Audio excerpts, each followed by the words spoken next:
এই পাহাড়ির কুকুরদের দেখেছেন, সে বাড়িতে পোষা কুকুরের মতো নয় সব জায়গায়। হ্যাঁ, এক্ষুনি খাবারের হইচই জুড়ে দেবে।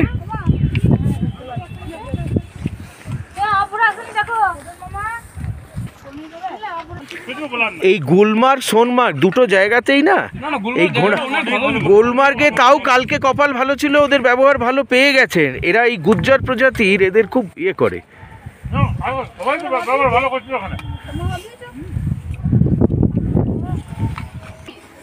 এদের যদি হঠাৎ করে ভালো ব্যবহার পেয়ে গেলেন ভালো। শ্রীনগরের লোকেদের অবশ্য ব্যবহারটা খুব ভালো।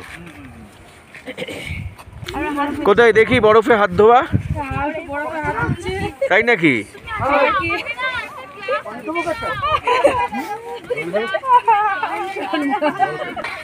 এদিকে খাবারের থালা হাতে নিয়ে যার ইচ্ছা হবে বরফে উঠে যাও। এদিকে এই ওই বিদ্যুৎ বাবুরা কোথায় গেল? উত্তম বাবু, আপনি অন্ডালে যখন বা দুর্গাপুরে আপনি এরকম বরফের উপর দাঁড়িয়ে খাওয়ার কথা ভাবেন? হ্যাঁ, বরফের উপর এই ঠান্ডায় ঠান্ডা ঠান্ডা কুলকুল কেমন লাগছে? হ্যাঁ, নতুনত্ব লাগছে অনেক অনেক। আপনার খবর কি? এখানে তো প্রচুর ভিডিও বানাবেন শুনতে পাচ্ছি। হ্যাঁ, শাড়ি টাড়ি রেডি তো?